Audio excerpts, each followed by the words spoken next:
Good evening, everyone. If you're joining us this evening for the first time for the Smitty Story Hour, thank you for joining us. While we're waiting for everyone to get on board, I just want you to take a moment to use the chat feature to enter in your name, your class year, if you happen to be an alum, as well as maybe the city and state that you're joining us from.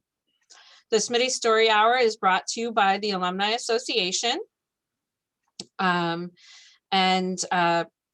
sessions were recorded and are posted on our YouTube channel and also found on our alumni webpage of the Paul Smith College website. Upcoming Smitty Story Hours, we have Bethany Gerritsen, class of 09, Dr. Dory Favreau, Joe Canto and Jamie Burdowski, and Corey Laxon, a few more alums there. Invites for those will be coming out in the next few weeks. And we'll just give another couple of minutes, Kate, before we get started. I've got quite a few in already. I see Amy Harridan is in. I assume Jay is with her. Ben Molina, Craig Maluski, Doug Brush, Homer Reese, Jack Ward, repeat offender. He's been here before. Karen Frank. I assume Peter Frank is nearby along with Rocket. Mark Caulfield is here. I think he's zooming in from Connecticut, one of my surveyors. We've got a few more coming, I hope. All right, this session is being recorded. In the next couple of days, we'll be able to upload the recording to our YouTube channel in case you missed something and need to go back, or if you have to leave us early and want to see how it turns out. All right. Kate, we're looking at 7:02. You want to wait another minute or so? Yeah, let's give it a couple minutes. That's fine. Okay. For those that are wondering, the weather in Paul Smith's right now. It's melting. Winter is melting away, but I'm sure it will come back because this is fake spring. It is currently 52 degrees in Paul Smith's, and it's actually quite nice. I wore my coat to work and left it in the car the rest of the day. Absolutely. Yeah. It's been quite beautiful, right? But will not last. Is that right? I think it's supposed to get cold again. Yeah, it's going to be cold again this weekend. Yeah. I wonder if we got a sap run. Maybe somebody can tell us if there's a sap run today. You know, I should know that. I know others were getting some sap, but I don't know about our own sugar bush. So. Well, we have a lot of snow up here still, so it'd be interesting to see. Yeah. Sure. All right. I think, Kate, we're ready. Okay. Are you ready? I am ready. I'm excited. This is such a great opportunity. I just want to say thanks so much to Heather and the Alumni Association for hosting this mini story hour. I have loved hearing a little bit more from my colleagues about what they're working on here at Paul Smith College. And I love the opportunity to talk about my work at the college and some of the things that we're doing. So I'm going to go ahead and share my screen. And we do have a bit of a PowerPoint presentation. We'll also be checking out our sustainability website today.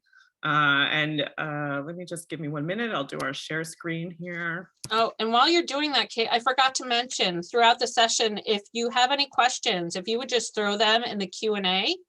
And towards the end of the presentation, I'll read the questions off for Kate to answer for you. Yeah. Please don't be shy. Absolutely. And feel free to, put those questions as we go along, and we'll definitely cover those at the end, and can go back and talk about anything that people want to discuss. All right. Okay. So the title of our talk tonight is Renewable Energy at Paul Smith College. And I really want to emphasize that we're also going to talk about how this sort of relates to what you're doing in your own daily lives, in your own homes. Many of you maybe already have taken some of these steps in terms of renewable energy and energy efficiency in your own homes. We've been had a great opportunity to connect with a lot of local partners, which might provide some interesting opportunities for some of you who are looking to sort of make that transition to renewable energy in your own homes. So my name is Kate Glenn, and I am the Sustainability Coordinator at Paul Smith College. I'm also a faculty member. So just a little bit about me tonight before we sort of delve into an overview of the Center for Sustainability, which I manage. And then we're going to talk about a lot of the different renewable energy projects that are happening at Paul Smith College, including an energy efficiency project or two as well, because those things go hand in hand. But I've actually been teaching at the college. I'm a faculty member in the Department of Environment and Society since about 2014. I got my undergraduate degree at Green Mountain College over in Vermont, and my master's degree at Antioch, New England. There's quite a few Antioch master's or PhD graduates here at Paul Smith College, so I'm happy and proud to be a part of that family. And I am a full-time sustainability coordinator again, and I also teach. I teach about 4 classes a year now, mostly 2 a semester, mostly upper division courses in our Bachelor's of Science in Sustainability. I also teach a culinary course, believe it or not. I teach a farm to table course, which runs in the summertime, and I help out with a variety of other classes on campus. So feel free to contact me, kglenn@paulsmith.edu. You can check out my faculty page. I do teach alternative energy, sustainable food systems. I've taught a materials management and waste course in the past, nature and culture, intro to environment and society. So a whole host of classes there, but with some common connections. So I actually grew up in a variety of places. A lot of people don't know this about me, but I'm Australian, American, Indonesian. My mother is Australian. My father's American, but I was born in Indonesia. My parents were stationed there working for an international nonprofit development agency. So I grew up with a very global household. I grew up in the Philippines. I moved to the United States when I was about 4 or 5 years old. We lived in Rhode Island, Washington, DC, Pennsylvania, but I got the opportunity to travel very much. And I'm very thankful to have that opportunity to sort of see the world at a very young age. And when people talk about sort of origin stories or how they've come to sort of be in different places in their life, I think that for me, I understood very early on that the way we live our lives, especially here in the United States, has such an impact around the world. And people who live in sustainable communities where they are well connected with each other, who have good relationships with the environment and understand, how to live in balance. Those are all things that sort of a part of influencing sort of my life and who I am in my work. And I feel so lucky to get to do a lot of what I love here at Paul Smith College. So this is just a picture of me hiking. I think most of us here at Paul Smith College, whether we live in the area or work or are students, spend quite a bit of time outside because that's one of the reasons we live up here in the Adirondacks. The top corner is actually a picture of myself and our students at the Homesteading Festival. I run our cider mill every year. We have a small cider press. We get a great donation from Florence Orchards of apples every year, and it's one of my favorite activities. I do take some of that leftover cider and go home and brew some hard cider at home too, which is a good side hobby for me. So feel free to reach out at any time, and I'm happy to talk more about Paul Smith College and sustainability.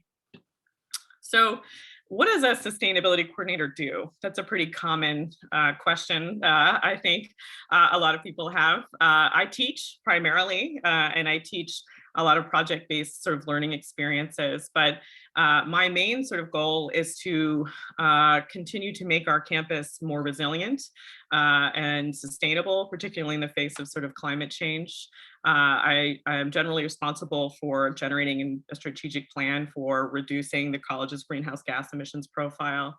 We annually report on the college's greenhouse gas emissions, and I developed that report as part of something called STARS, Sustainability Tracking and Rating System. So we'll talk a little bit more about that later on. And I also coordinate and implement a series of renewable energy and energy efficiency projects on campus, all in due course of helping us reach a goal for carbon neutrality. And I direct the Center for Sustainability, and we'll talk a little bit more about that in a minute. So the Center for Sustainability, we have a physical location on campus, which is over in the Student Center, and we do a variety of things. We manage the Sustainability Grants Program, which is established back in 2009 by a group of students and interested sort of faculty and staff. The Sustainability Grant Program, we basically set aside, students pay a small sustainability fee, about $30 every year annually. It's a one-time payment. That money is set aside and then made available to students, faculty, and staff for sustainability projects. The students not only apply and work with and develop those projects, but they also vote on those projects, generally twice a year, once in the fall and once in the spring. We have a campus-wide sustainability vote. I'll show you a website in a minute that has sort of access to all of our past sustainability projects and some additional information about that. And some of the renewable energy projects I'm going to talk about today are also funded through the sustainability grant and generated, put together projects that are directed by students. We also have a sustainability fellows program. This is a great opportunity for students to get some work experience. Usually they're in a related degree program and they do a variety of things, including sustainable dining assessments. They work on transportation issues on campus. We do have somebody who does communication and outreach for the Center for Sustainability. This fellows program used to be a work study program, and they were just sort of called a sustainability assistance. Last year, we received some funding from NYSERDA, New York State Research, Energy, and Development Authority. So we had a one-year sort of sustainability fellows project program, which was sort of funded through NYSERDA. And then actually, there's a new transition coming and a great sort of announcement happening, but we're going to be launching a resiliency fellows program. Still students sort of working on sustainability projects, both on campus, but they're also going to be working within the community. And that's funded through a gift from Casella. So we're really excited about that. Of course, we still continue to work and direct on sort of renewable energy projects on campus and building a more resilient campus, especially in the face of sort of climate change impacts. And we'll talk a little bit more about that as well. So I do want to take us off of the slideshow for a minute. And if those of you would like to, you can continue to obviously watch through the webinar, but I'm going to go to our sustainability website, which is paulsmith.edu/sustainability. So you're welcome to look on your own sort of screens if you like, or you can follow through here. I might have to stop share for a minute, I think. Let me see what the best way to do this would be. I think if we do this, right?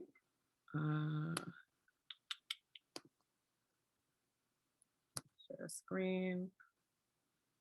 Here we go. Okay, great. So you should all see our Center for Sustainability website. So that's paulsmith.edu/sustainability. This is absolutely where you would go to find out what's happening on our campus in terms of sustainability initiatives. It's also a great information resource for sustainability grants, renewable energy projects, and soon climate action planning, which I'll talk a little bit more about. Our front page just has basic information about myself, and then also our sustainability fellows, who I was just talking about. We've got Santa this semester, Araya and Nicole working on a variety of on-campus projects. Senna is actually about to start a waste audit of our campus. We haven't done one since 2015, and I'm going to be working with him. And he's actually doing his fellowship for credit this semester, which is great. There's some basic information about our Student Sustainability Committee, the Smitty Sustainability Committee. These students meet weekly. We do trips and programs. We also oversee the Sustainability Grant Program because it is a student fund. And there's some great photos of some of our sustainability Smitty events, doing some great stuff. What I always try to make sure people are aware of too, if you're into Facebook or Instagram, you can go over here and check out our Instagram page. We are on Facebook. Araya does most of the updating for that, our communications fellow. So it's usually hip, and she's much better at it than I am. So we're really glad to have her on board. And then there's also our sort of most recent sort of blog updates. This is a great way to see about what's happening on campus and read in a little bit more detail about some of our projects. Right now we have a Fedco vegetable seed sale happening. Some of you may be doing your own garden planning for this year.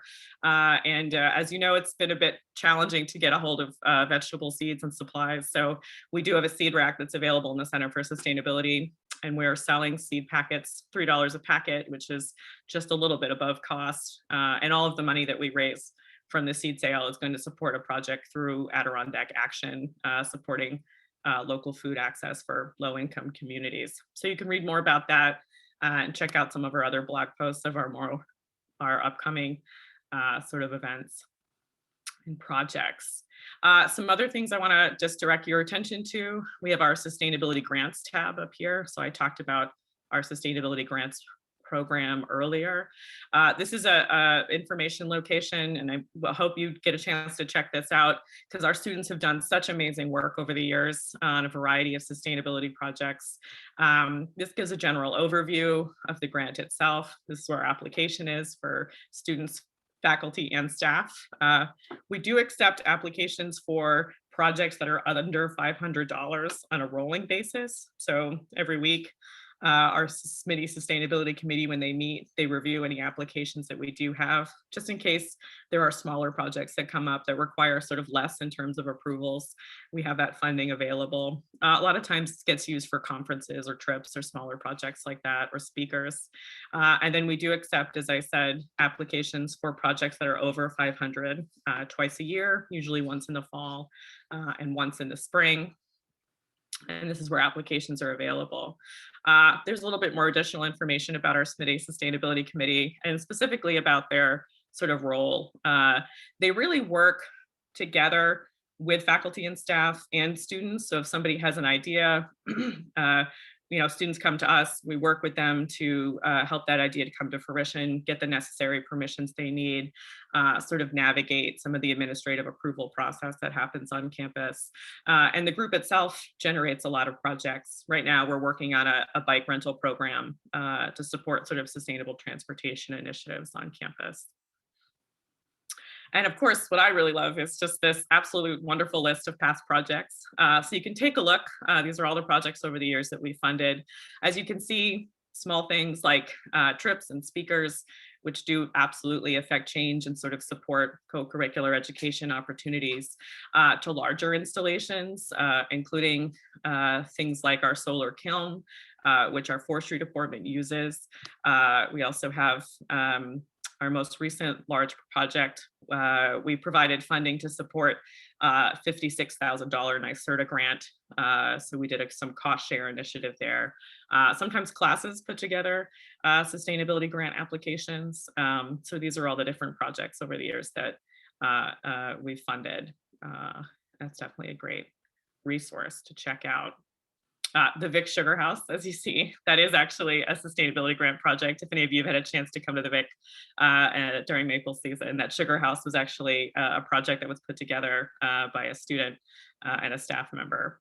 So we're really proud of that one as well. Some other projects, LED streetlights on campus, the Beekeeping Association. That's a picture here of our solar kiln that the forestry department uses to dry wood.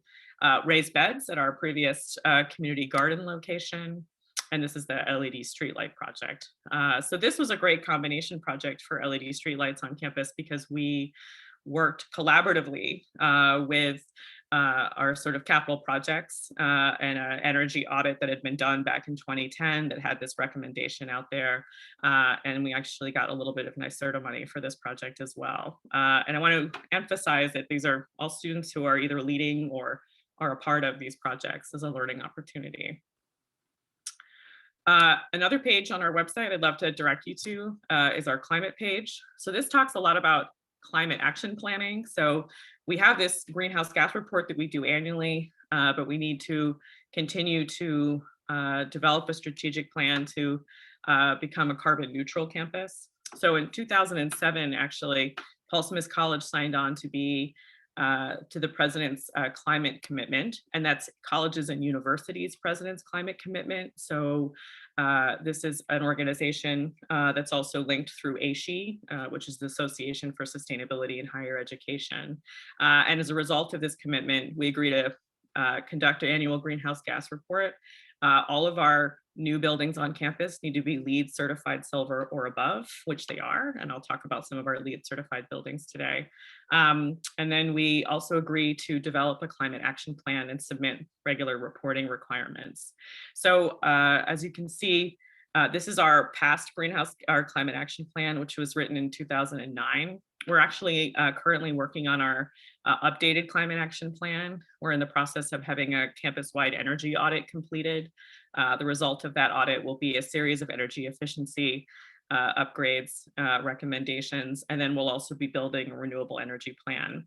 We're working with an engineering firm downstate who's helping not only with the energy audit, but also identifying some additional renewable energy opportunities for us so we can build our long-term plan. We also annually conduct something called STARS, which is our sustainability tracking and rating system. So most colleges and universities who have any sort of sustainability committee or are working actively sort of on climate action planning or promoting sustainability initiatives will complete a STARS report. We are a STARS bronze college, which is wonderful. You can be, silver, bronze, platinum. We're working our way through silver. I'm pretty confident we might reach it this year. We'll see. Hopefully we'll have that press release out later on in this semester. But you can check out our STARS report here. There's a link right from the website. It looks at everything from sustainability and curriculum development to co-curricular student life, research initiatives, building operations, and it's basically a report that sort of gives us a rating on our sort of sustainability initiatives overall. It's also a way for us to report out and publicize and share what we're working on, and it's a wonderful resource to see what other colleges are doing. It provides us some resources, a framework for ideas. Our students are awesome. They are awesome, but they're also often looking at the STARS website for ideas and see what other colleges and universities are doing. So STARS is a great program that we're a part of, and we do complete that report annually. So I encourage you to check that out if you get a chance. And the last sort of tab here on our website is our energy tab. So I'm going to go into a lot more detail about most of the information on this, but this is where we post most of the updates regarding sort of our energy initiatives on campus. There's some past news articles about some of the things I'll be talking about today. And then you can also see specifics on a lot of our different projects here. You can also check out our solar panel and see how it's doing live. So I suspect that for the last 2 days, we've actually been generating quite a bit of electricity off of our solar panel on the library roof. But you can check it out. I always joke that our students, they wake up in the morning and the first thing they do is go and check and see how much energy the solar panel is generating. I'm not sure how many of them actually do that, but I like to think it's a morning ritual for not just me. But this is a great information site for you to check out on sort of resources. You just click on these little bars here and you'll get some detailed information on a lot of our energy initiatives. All right, so I am going to talk more about some of these right now. So I'm going to stop my screen share and we'll restart our presentation. Oh, good. I already see some questions in the chat function. That's great. I'm gonna look forward to answering those. So feel free if you do have any questions. We're happy to continue working on those. All right. Interesting.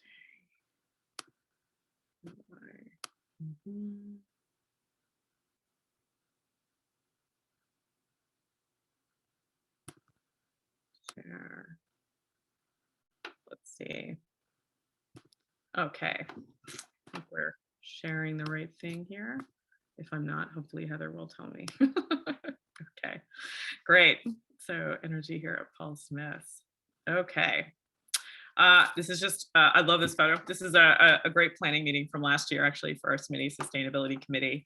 Like I said, student engagement is such an important part of what we do, and co-curricular learning opportunities and project-based learning opportunities. And these guys, they're just such a committed group of students and engaging, and I really love working with them. Okay, so let's talk about energy and renewable energy here at Paul Smith College. So there are lots of reasons why an organization or even you in your private home might be interested in investing in renewable energy. One of the primary reasons is financial, believe it or not. So when we think about sustainability initiatives and making energy choices, we need to make sure these choices are economically efficient and sound and in the best interests, right? So that's one of the primary reasons, and the college is absolutely on board with that. We want to make sure that we are updating our infrastructure, that we are taking advantage of the latest technology, and we also want to make sure that we are building a more resilient energy system, right? I think all of us are aware of what recently happened in Texas because of climate change, weather-related events. We know that climate change is going to have increasing storm events. So we want to make sure that we are building a resilient system. We're also aware, sort of long-term, that fossil fuels are finite, and it's pretty much a done consideration that at some point those resources are going to run out, and the cost for some of those fossil fuel-based resources are going to increase as well. So investing in renewable energy is often a good long-term financial sound decision. We also want to make sure that we talk about energy efficiency. So you should always have the opportunity to make sure you're reducing your need for different types of energy before you transition to renewable energy, right? That just makes good, sound financial state. And often that energy efficiency and sort of infrastructure upgrade should be saving you money, right? And we think about things like return on investment, right? How long is the payback period for some of those energy efficiency upgrades, whether they be in your home or at a business that you're running? The other reason is because we have a responsibility in the face of climate change to be reducing our greenhouse gas emissions. And we recognize that our greenhouse gas emissions, especially at Paul Smith College, we know that about half our emissions come from electricity, and the other half come from fuel oil to heat our buildings with primarily. We do track food waste as well, mostly because methane is a greenhouse gas that we are now actually required to track as part of our reporting for greenhouse gas emissions. So that is something too that we take into consideration. I also think it's interesting, university and colleges, we do report out on any livestock that we have on campus. Now this is primarily meant, I think, for larger universities that have agricultural programs, but I do list that we do have our 2 draft horses on our greenhouse gas report every year. So they are a part of that accounting system. So obviously, Paul Smith College, financial reasons, we recognize that we have a responsibility, especially as an institution that's primarily teaching, a great deal of science, that we are doing our part in the face of climate change. Hopefully some of you were able to catch Kurt Steger's talk last week, which is a wonderful talk. And if you didn't get a chance to catch it, you should check it out on the YouTube channel. He also gives a similar talk on climate change to all of our freshmen every year, which is a really great educational opportunity and sort of shows our commitment to climate change education in the classroom. But we also invest in renewable energy infrastructure at Paul Smith College because it's an educational opportunity for our students and the surrounding community here in the Adirondacks. We are the only 4-year college within the bounds of the Adirondack Park, and we are a leader when it comes to managing our ecological footprint. And we want to show how this technology can work, not only on our campus, but also in people's homes. So we're a leader, especially in a rural area. We think that's really important. So this first slide that I have here talks about our recent initiative. This is actually our most recent initiative. We've just made this announcement, and actually it won't even start until next month, but we'll be purchasing 100% of our electricity through Northern Power and Light. And if you don't know Northern Power and Light, I encourage you to go check out their website, npnl.com. But they are a company that supports local small-scale hydroelectricity here in the Adirondacks. So we actually started purchasing electricity from Northern Power and Light last year, just a portion, about 10% of our electricity. So the plant that we were purchasing from starting last year was built in the 90s. It's actually just over about 40 minutes from us in St. Regis Falls. There's a great little photo of it here that you can see. And it's a beautiful old small-scale hydroelectric facility. And I say old, not because the 90s are old, but just because the equipment in this facility, some of the equipment is about 100 years old and still running. And it's a really beautiful facility. Our students get an opportunity, especially in my alternative energy class, to tour this facility.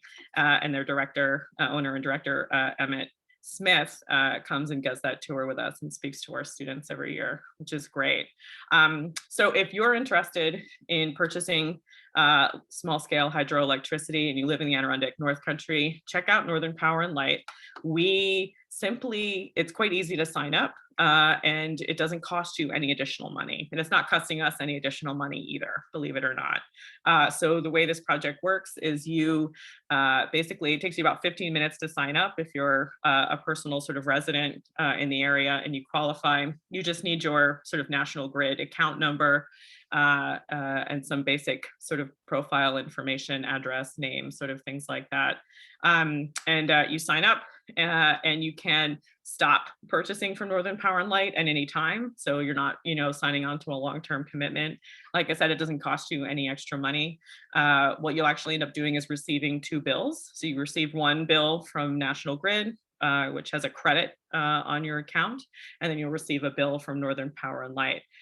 So it is sort of a grid-fed system, and you can read a little bit more about that program and sign up on their website from northernpowerandlight.com. So now 100% of our electricity starting next year, because they've started working with a new plant called the Sissonville facility, which is over towards Plattsburgh, another old small-scale hydroelectric facility. So they've come on board and they now have the capacity to serve all of our electricity needs.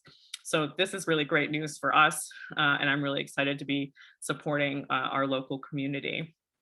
Paul Smith College is an opportunity to invest and make sure that our dollars that we spend are investing in our local communities.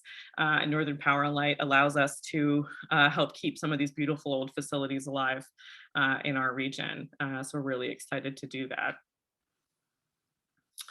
The other renewable energy infrastructure piece that I want to talk about on our campus, and many of you might already have these in your own homes as well, is our district wood pellet boiler. So district means sort of multiple buildings on one system.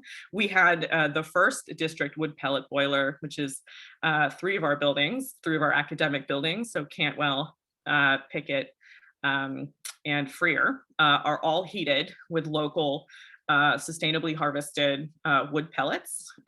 So our wood pellet boiler, we actually purchased it thanks to a NYSERDA grant, New York State Research, Energy, and Development Authority. And it was actually a part of a much larger initiative here in the North Country. There are about 5 different institutions that purchase sort of large scale automated wood pellet boilers for heat source. When we first installed our system, we did have some issues for the first couple of years. Had nothing to do with the system itself. It had everything to do with the fact that the company that we were working with, unfortunately, went bankrupt, which had nothing to do with us, simply because of the way they had structured their investments. So we had the facility, and for about 2 years, it was fully built, but we didn't have the opportunity to use it to heat our buildings. And then during those 2 years, there was a lot of conversations with NYSERDA, and then we were able to start the system and get it up and running. And now we actually own the system, which is a wonderful asset for us. It's maintained by a local company for us, so they do a lot of the maintenance work on it. What's really interesting about our wood pellet district boiler is that at first, when we installed it, it's such new technology. We were sort of hoping that it would maybe be about 60% of our heat needs would come from wood, and would be satisfied with a wood pellet boiler. And in the end, it's actually been closer to 85 or 90% of our heat for these 3 buildings all winter long comes from our wood pellets. We're really thrilled. In fact, actually, at one point last winter, one of our oil burners in one of our buildings just went down for a couple of days, and there was absolutely no hiccup or discontinuation in heat because the wood pellet boiler was able to handle it absolutely no problem. So we're really thrilled with how efficient that system has been. And we're looking at getting some cost estimates for doing a next cluster of buildings on campus. So as I said, our wood pellets are locally sourced. They come from Curran Energy, which is just over in Messina. We do tour the Curran pellet plant with our students. They're really great. They get us all the data that we need to so that we can satisfy our reporting requirements and do a little extra research on our wood pellet boiler. If you come on campus, the wood pellet boiler itself is a big metal silo, and it's located just behind Freer Science Building. I'm told by the faculty in those buildings that sometimes they can hear the pellets drop. I don't think it necessarily interrupts their work or classes or anything, but you can definitely see the big silo out there. And then there's actually 2 pellet boilers that are satisfying this system. And it is tied into our existing heat system. So if we get some really, really cold days, our oil heat can kick on, but for the most part, it seems like the pellet boilers have been heating those 3 buildings, like I said, close to 85 or 90% of the time, which is really great news. Okay. So we do have a solar panel on campus. We installed this a few years ago. This was actually a sustainability grant project. We had a student who we worked with to identify a solar opportunity for us here on campus. It is a small system. It's located there on the library roof. And one of the reasons we chose to put it on the library roof is because it was a good solar site. It's actually probably the 2nd best solar site on campus. The 1st best solar site is on top of our facilities building, believe it or not. Our new facilities director is really excited about that fact and would like to see a solar panel on his building. So we're talking about that. But the reason we chose the 2nd best site on campus is because it was a really highly visible location. And that was important to us as a symbol and an educational initiative for our students, but also for the surrounding community. A lot of people think that solar, isn't an opportunity up here in the Adirondack North Country, but it absolutely is. We have so much daylight in the summertime that it definitely evens out in terms of daylight hours over the course of a year. We often find that, snow melts off or falls off our solar panel quite quickly, and we do generate year round, although less, of course, on cloudy days or in the wintertime when we have shorter days. Our panel was installed by Adirondack Solar. They're a local solar company here in Saranac Lake. They come back and they speak to our students every year. They take us to some other sites in the area, including Cade Mountain Park, which has a large solar installation there. So they're very much invested in the fact that this is sort of an educational initiative for us, not just for our students, as I said, but also through the surrounding community. So that's our 12.24 kilowatt grid-tied roof-mounted solar array. The other thing that I think is a really great story about this solar array is Dr. Kurt Stager was really excited about this project when we were putting it together, so much so that he got quite a group of the faculty together to actually donate the money to pay for the very first panel on the roof here. So a collection of us faculty members, we got together and we were happy to sort of show our commitment to renewable energy here on campus. And we actually paid for the first panel. And Kurt sort of organized us to do that, which I just think is a great story. So this is definitely what I would like to think of as a community renewable energy project. Okay. Oh, you know what? I'm just realizing when we talk about district wood pellet boilers, you should definitely check out the Northern Forest Center if you're interested in either a home automated wood pellet boiler system or even a sort of a smaller one. Sometimes people replace their wood stoves with wood pellets. The Northern Forest Center has a great automated wood heat program. They call it the Feel Good Heat Initiative. We partnered with them and did some community outreach initiatives and presentations. They gave us some great signage for our campus that talks about Feel Good Heat. So definitely check out the Northern Forest Center and their Feel Good Heat campaign if you are interested in learning more about automated wood heat and particularly wood pellets. And they have great resources too. Statewide funding, federal funding, community projects, and things like that, because there is some money that can help with this transition if you're interested in making it yourself. All right. So one of the other things I'd like to talk about is our 2 LEED certified buildings on campus. I mentioned earlier that because of our President's Climate Commitment, we're required to build LEED certified silver or above. So we do have a residence hall on campus. This is a picture here of Overlook Residence Hall. Overlook has geothermal heat system, which is, we actually have 2 buildings on campus. The Pelosi Center, where Adirondack Watershed Institute is housed, is also a LEED certified silver building. So they both have geothermal. They also have things like bike racks, low VOC paint, really a well insulated sort of building envelope, LED lights. When the buildings were built, they really tried to minimize impact on local vegetation. They also did some replanting of local vegetation after the fact. So there's a host of LEED certification sort of initiatives. And this is obviously a green building certification. And we're really proud to have these 2 buildings on campus. That's Overlook Residence Hall and then the Pelosi Center. And so they're also examples of geothermal. One of our faculty members recently actually just had geothermal installed in her home. And she said it's been a really great investment for her. I haven't heard about too many other residential projects on geothermal. She's the first one that I'm aware of in our area. But that is absolutely a viable source up here and something that we utilize as a teaching tool with our students as well. So one of our most recent projects is our electric vehicle charging stations. So last spring, actually over spring break, so about a year ago, we installed 5 electric vehicle charging stations on campus. And each charging station has 2 ports on it. So really that's 10 charging locations on campus. 3 of them are at the Vic, which is where we have quite a bit of public traffic coming through. So it made a lot of sense to put 3 of them at the Vic. The remaining ones are on campus. And we've got one that's located sort of up near the administration building that's got 2 ports on it. And then the rest of them are actually behind our facilities buildings. They're still in student parking or overflow parking, but they're right next to our college vehicles. And we did that very intentionally because we recognize that as electric vehicles, especially GM's most recent commitment to a whole electric line of electric vehicles, we're going to see more and more electric vehicles, and our campus vehicles are a perfect transition for EV because our campus is small. They don't drive very far.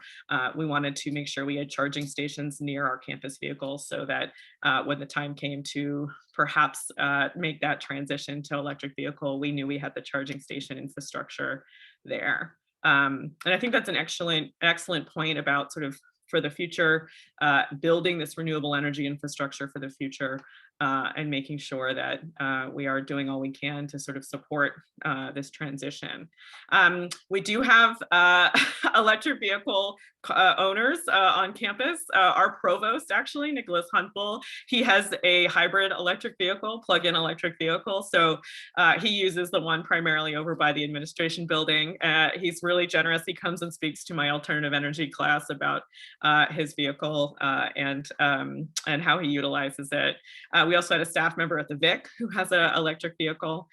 So faculty, staff, students on campus, they can charge their vehicle at cost, which is very inexpensive. It's just sort of 6 cents per kilowatt hour. And then we do charge 0.12 for the public in general to use our electric vehicle charging stations, but we want to make sure there's an incentive for people. We did not pay anything for these electric vehicle charging stations. This was also another project through NYSERDA. It cost about $90,000 for all 5 of our charging stations. And as I said, we didn't pay anything. The cost was fully funded through the state. And these were installed by Apex Solar, which is actually a large solar company in our region. And they were great to work with, and they installed these systems for us on campus. So yeah, we're continuing to do some promotion for electric vehicle charging on campus, and we're looking forward to seeing some more of our electric vehicle charging stations being utilized. I'm really excited too, because we are also talking about perhaps an emissions vehicle or 2 being EV or hybrid EV, and maybe installing 1 or 2 more electric vehicle charging stations. The NYSERDA program that paid for these stations is still up and running. So if you're a local business owner and you're looking to support renewable energy infrastructure and electric vehicles, definitely look in the program in New York State. It's been a really great one for us to take advantage of, and very easy application process as well. All right. So the other piece of this is definitely connected to energy, right? When we talk about efficiency and energy efficiency, I want to talk a little bit about what we do here on campus. So Paul Smith College has installed back in 2011 a building energy management system, which basically means that our facilities director, using his phone, can actually track and manage and maintain sort of our energy systems across campus. So he'll see when our boilers kick on in different buildings, he can set the temperature. He can program or pre-program temperatures for all of our buildings, so that when our buildings are mostly empty over breaks, the temperature automatically goes down. The thermostats go down. When we return from break, they can go up. If there's an issue in a building, he can see that off of his building management system. Part of this project also involved installing energy meters in each of our residence halls, because the meters were clustered. It was hard to sort of differentiate. So this is actually a picture of John, who's one of our first sustainability assistants. And he worked with us to put together a sustainability grant project to install to install energy meters in each of our residence halls. That actually tied into the building energy management system, which means that we have, detailed information of all of our residence halls. And John was so creative, he actually put together a energy competition in each of our residence halls. So for several years in the spring, over the course of 4 weeks, we would actually run an energy competition. And so behind him in this photo is actually a picture of sort of the building layout. Depending on what color the building was, it was using sort of more or less electricity than usual. And students could log in and see that in their residence halls. The students got very creative. One year, I remember, I think it was Clinton Hall, the students actually started doing all their homework in the hallways because the lights were always on in the hallway. So they would turn off the lights in their rooms. They would change out their light bulbs to LEDs. They would be using drying racks in the residence halls. So that was a great energy competition that we ran for a few years. And John not only put together that sustainability grant, but he also put together the entire competition. So when he graduated, he had about a $22,000 grant project on his resume. And he had the experience for managing that, working with the engineering firm who did the installation and building this project. So we were really proud of him, and it was a great educational opportunity. Okay. So I just want to take an opportunity to say thank you for having me. I think I'm pretty good on time, so we've got some time here for questions. And I also just want to do a shout out to Casella. Some of you might know Casella Waste Systems because they perhaps take away your home garbage and recycling. But Casella's actually just made a wonderful, sizable gift to the Center for Sustainability and our athletics department on campus, actually. So we have a press event coming up next week, and You might hear a little bit more about that, but they're going to be funding our Sustainability Fellows program moving forward. So I just wanted to take a minute to say thank you to Casella. Okay, great. Heather, how are we doing on time? Are we okay? We're doing great on Okay. time. Really great. I do have a couple questions. Okay. What is the status of the little hydro power system that used to be on St. Regis? Yeah. Didn't it once provide power for the Paul Smith Hotel? Yes. And could it be rebuilt? Yes. Okay. So this is, Yes, I love yes. this topic so much. And Emmett from Northern Power and Light, and he and I have talked a lot about this. And you got to know, John Strauss, President John Strauss, is a huge supporter of small scale hydro. He really loves that we're a part of this project. So believe it or not, that particular system was dismantled back in the 80s. You know, it was Niagara Mohawk, I think, who ran it. The dam is obviously still there, and you can go see it out by the St. Regis trailhead there. And yes, you know, what's so interesting about some of our sort of energy goals is that in many ways we are trying to return to what Paul Smith originally had, right? He had a local small scale hydroelectric facility that was self-sustaining and resilient in terms of electricity. And he also had a centralized wood boiler, which is what we heated all of our, not necessarily the hotel, but we heated in terms of the college. So in many ways, we're trying to return to those energy resources. I think Emmett and I and John Strauss have talked a few times about how we would love to see that particular hydroelectric dam come back to fruition. In truth, our electric needs are actually more than what that dam would be able to provide, but we still think it would be a great project. So it is something we're talking about. We are in the process of building this renewable energy plan for our campus as part of our climate action planning process. We hope to be finished by fall of 2021. So next fall, we should be finished with that process. And I would love to see that particular project be a part of it too. Unfortunately, you know, there is actually a piece of the equipment from that original plant is actually in the plant at St. Regis Falls. So that is pretty cool and something to know about, right? And then I don't know if you've seen it, but Paul Smith's sort of Light and Power in Saranac Lake, that dam system is still up and running. That beautiful building is out there. So we do have some of that sort of history and infrastructure alive and well still in the region. But great question. Absolutely. Sure. Love to talk more about that. And if you would like to be put in touch with Emmett, you can go to Northern Power and Light or email me. I'll gladly connect you with Emmett and his father who built that facility out at St. Regis Falls. And they'd be happy to talk to you more about it as well. Is there an opportunity for wind energy on campus? Seems like the wind is always blowing off Lower St. Regis. Right, it is, especially on that walk, right, from the library to the student center. It's a quite a cold walk there, right? Yeah. So as you know, in the Adirondack Park, what we would consider sort of your traditional wind turbines are not permitted within the bounds of the Adirondack Park. When I take my students out to tour a wind farm, I'm heading out towards Chazy or up or over towards Lowville, excuse me, where outside of the bounds of the park, we do have access to those large scale wind turbines. One of the things that I've been taking a look at, and we talk about, is that there are other models for wind installations, ones that are vertical and can be attached to buildings, smaller systems that have different sort of structures that might be permitted within the park and won't necessarily impact that view shed, right? Which is what I think the primary sort of concern is with the APA and wind turbines. There's also a really interesting project coming out of Clarkson that you might want to take a look at. They have an idea for a sort of mountaintop wind turbine facility. And it's not sort of, again, it's not your traditional tall wind turbine, but they're definitely interested in sort of finding out some new models that might be workable here in the Adirondack Park. There's a great panel webinar that was put together by Adirondack Explorer. So if you just sort of Google renewable energy Adirondack Park and Adirondack Explorer, or go to their website.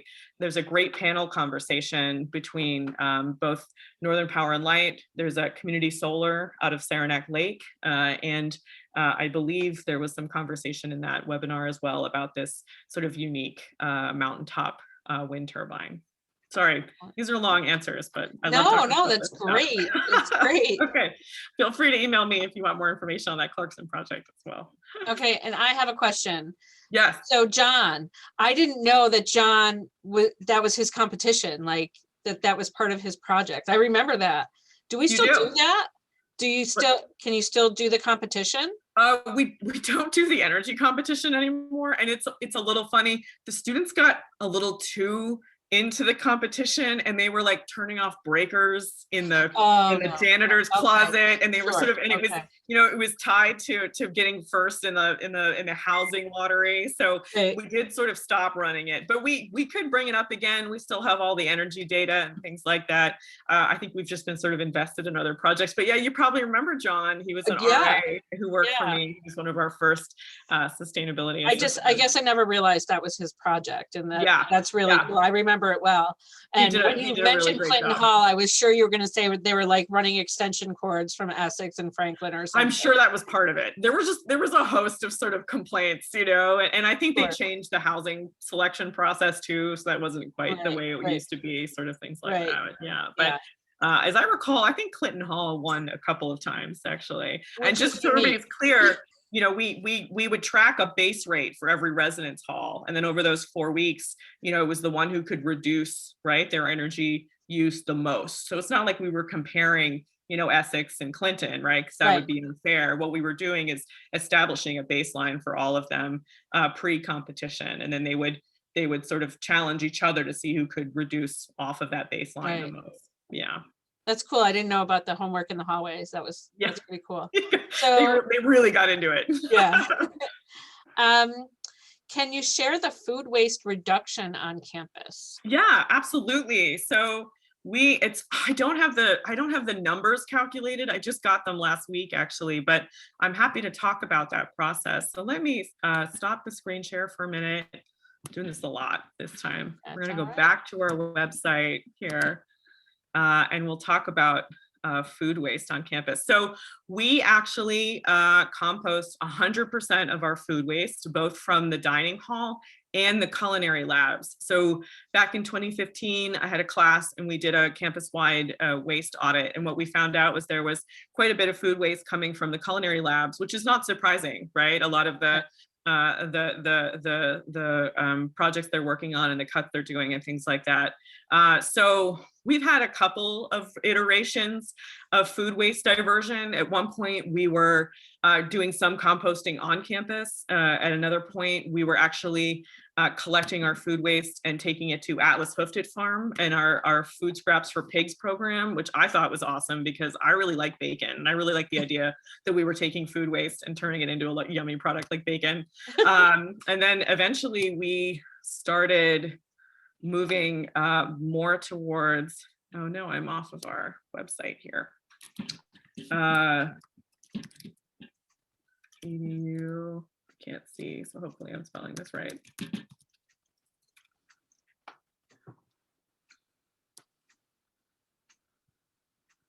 Oh, that's our program page, which is also amazing, but not what we're looking for. So now, more. Yeah, you can check out some more of our website. So now we actually partner with Moonstone Farm in Saranac Lake. So if any of you had a chance to go visit Moonstone Farm, they're just outside Saranac Lake. And they are a vegetable farm. They do a small scale CSA annually, and they work with our culinary division. Actually, they sell pasta, believe it or not, that's made from Moonstone Farm and eggs. It's just a mile from my house, or 3 miles. Oh, really? Oh, that's right. Yeah. You're just down there. I forgot about that. Yeah, I didn't know that's where the pasta was going, and I was like, wait a minute.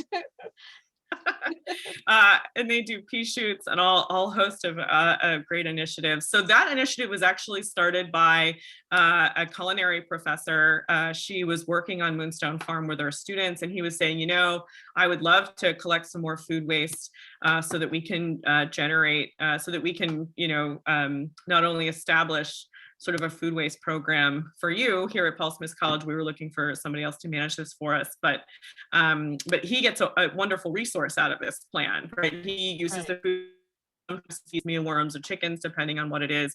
Most of it gets composted in a large sort of active pile that he manages year round. So here's an article you can find on our website here that talks about the food waste program. We basically collect everything in 5-gallon buckets, and then every Friday, the food waste gets delivered to Moonstone Farm. And one of the things that was really great is we were actually going to start a residence hall composting program, just in case some of our residence halls have kitchens. So last spring, we approved to expand the program into the residence halls. And then with COVID, we actually had to shut down the kitchens in the residence halls, but we're hoping to gear up. We just had a planning meeting last week. We're gonna hopefully start doing the composting of food waste from the residence hall starting in the fall, which is good. We did look at composting on campus again, using a great barrel composting system. If you get a chance to check out Northwood School, I believe, and also the Wild Center, they have these great barrel sort of composters, which are good for institutional waste. And we did look at that system, but at that point we were already a year in with Moonstone Farm, and it was just such a great educational relationship for us. Our students go to the farm and sort of see the process. And we even did a virtual tour last spring. And that's a YouTube that's available as well on the YouTube page if you'd like to find out a little bit more about that. But yeah, this is a great website that this article has all the information on the background for our program. Well, right. Excellent. I think we've run through our questions. Is there anything else, like, possibly that you didn't cover tonight that you really wanted to talk about? Yeah, there's a lot, but feel free to contact me. I think it's important to know, you know, we got this big NYSERDA grant last year, $56,000 grant, and we are partnering with L&S Energy, which is an engineering firm out of downstate, and they're working on this big campus-wide energy audit with us, and we'll be building a climate action plan. So I'm really excited to get through that strategic planning process. And like I said, by the end of next fall, we should have an updated climate action plan for campus. Great. Excellent. Well, thanks so much for having me tonight. It was really great. Thank you, everyone, for joining us. Thank you to Kate. That was amazing. I've learned so much about many things on campus. And I'm going to look at our website more often. Good. Do that. And Dr. Maluski says, thanks, Professor Kate. Oh, thanks, Craig. Craig is working on a really amazing project right now for shoreline restoration. You're going to hear more about that. So yeah, I think I might ask him to come back and host another Smitty Story Hour for us. I think you should. Earth Week. We're gonna fix that shoreline on Earth Week. It's okay. All right. Great. Thank you. McKaylee Glennon. Fantastic, Kate. You are an inspiration. Oh, Haley, she's wonderful. Oh my gosh. Good. Great. Thanks. All right. So thanks again, everyone, for joining us. This recording will be available in the near future on our YouTube channel. And please do join us on March 25th when Bethany Gerritsen speaks to us. I'm guessing she's going to tell us how to take a hike or something. I'm not really sure. Just maybe. She's pretty amazing and inspirational. Yeah, so yeah, I'm not going to miss that one. You guys shouldn't either. Yeah. All right. Thank you, Kate. That was wonderful. Bye-bye. Thank you.